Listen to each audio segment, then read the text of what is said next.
सबसे पहली चीज़ कि पॉलीगन क्या होता है, कोई बता पाएगा? सामने लिखा है पॉलीगन उसे कहते हैं एक क्लोज्ड फिगर, बंद फिगर हैविंग 3 और मोर साइड्स। एक बंद फिगर 2D फिगर हो जिसकी 3 या 3 से ज़्यादा साइड्स हों उसे पॉलीगन कहते हैं। जैसे ट्राइंगल हो गया, रेक्टेंगल हो गया, स्क्वायर हो गया, पेंटागन, हेक्सागन, ये सब हो गए 3 या 3 से ज़्यादा साइड। अब मुद्दा ये साइड क्या होती है, तो आपको एक बात पता होना चाहिए, साइड या एजेस ये दोनों बात एक ही हैं। साइड या एजेस ये दोनों बात एक ही हैं। साइड होती क्या है, आप देखिए पहले आपने एक लाइन खींची, क्या खींची, ये एक लाइन खींची है ना, इसे आप लाइन सेगमेंट ही तो कहेंगे, दोनों एंड पॉइंट हैं जिसके दो एंड पॉइंट लाइन सेगमेंट। भाई ये लाइन सेगमेंट भी ही साइड कहलाएगी।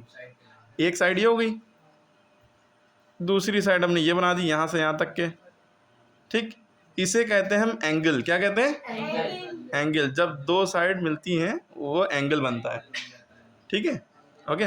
अगर हमने तीसरी साइड यूं मिला के ये बंद कर दिया तो ये बंद हो गया, इसी को हम कहेंगे पॉलीगन। क्या कहेंगे, पॉलीगन। एक क्लोज्ड फिगर हो गया जिसमें कितनी साइड है, 1 2 3। तो अब आप लोगों को साइड का मतलब समझ में आ गया। साइड का नाम अगर देना है तो यहाँ से आप दे सकते हैं ए बी सी। आप यहाँ से ए बी सी कर सकते हैं, यहाँ से भी, कहीं से भी, बस ये क्लॉकवाइज एंटी क्लॉकवाइज में चलाइएगा, ठीक है। A B C. साइड का नाम क्या होगा, पहली साइड का नाम बताइए, ए सी, दूसरा सी बी, तीसरा ए बी या बी ए, ठीक है। क्लियर हो गई बात, साइड समझ में आ गई।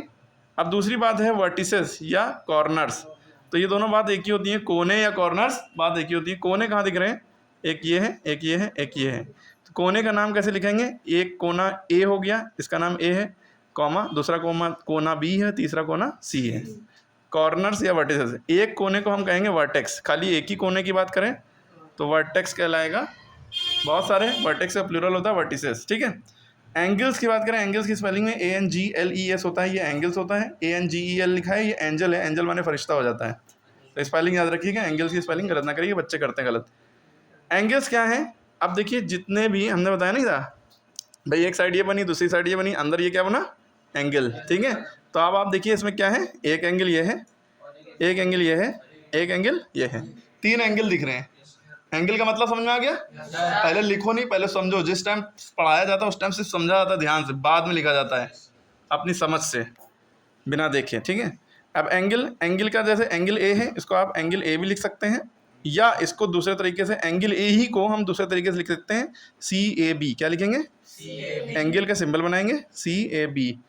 या तीसरे तरीके से हम लिख सकते हैं एंगल BAC या CAB। यानी कि जो एंगल की बात कर रहे हैं वो एंगल बीच में आना चाहिए। देखिए ए बीच में आया है, ए की बात कर रहे थे तो ए बीच में आया, ठीक है। अगर हमें एंगल सी लिखना है तो एंगल सी हम एंगल सी ऐसे लिखेंगे, या एंगल सी हम ऐसे भी लिख सकते हैं ACB या BCA, ठीक। एंगल बी हम कैसे लिखेंगे, एंगल बी हम ऐसे भी लिख सकते हैं, या ABC या CBA, ठीक है। क्लियर हो गई बात, एंगल कैसे लिखेंगे। तो एंगल्स की बात आपको समझ में। एंजल में क्या होता है, एंजल में फरिश्ता। अब डायगनल्स पे आता है। डायगनल क्या होता है, एक कोने को दूसरे कोने से मिलाना। जब आप टीवी लेने जाएंगे तो ऐसे नहीं नापा जाता है 22 इंची 32 इंची, ऐसे नापा जाता है, डायगनल से नापा जाता है टीवी, ठीक है। 32 इंची ऐसे नापा जाएगा, 32। इसका डायगनल, इसके तो डायगनल ही नहीं, कोने से कोना मिलाएंगे नहीं। इसके डायगनल आप कैसे बनाएंगे, ऐसे ऐसे ऐसे ऐसे, ये सब डायगनल हो गए। चलिए डायगनल की बात हो गई। उसके बाद हम मीडियन और एल्टीट्यूड की बात करें। मीडियन या मीडियन कहिए, एल्टीट्यूड। तो मीडियन क्या होता है, मीडियन यानी ये मिड से समझ लिए, मीडियन को समझ लिए बीच से। भाई एक ये जो कोना है, ऊपर वाले कोने से जो लाइन बीच में, बीच नीचे वाली बेस लाइन पे बीच में जो है जाके वो करे, पॉइंट टच करे इसका, तो मीडियन कहलाएगी। अब ये 6 सेंटीमीटर की लाइन है मान लिए, और ये इसका बीच है, यानी कि 3 इधर 3 इधर, ये इसका मिड पॉइंट है। अब ये जो लाइन आएगी ये कहलाएगी मीडियन, ठीक है। लेकिन ये मीडियन हो गई, तो एल्टीट्यूड क्या है, एल्टीट्यूड और मीडियन में यही फ़र्क है कि एल्टीट्यूड बस जहाँ से पॉइंट है वहाँ से एक सीधी लाइन गिराओ 90 डिग्री पे राइट एंगल में, ये एल्टीट्यूड कहलाती है। ये क्या कहलाएगी? एल्टीट्यूड। एल्टीट्यूड। एल्टीट्यूड माने होता है हाइट। तो एल्टीट्यूड हमेशा राइट एंगल डिग्री पर रहती है, राइट एंगल पर रहती है, और मीडियन बीच में जाती है, बीच में काटेंगे। ठीक है, ओके, समझ में आ गया सबके ये सारी चीज़ें?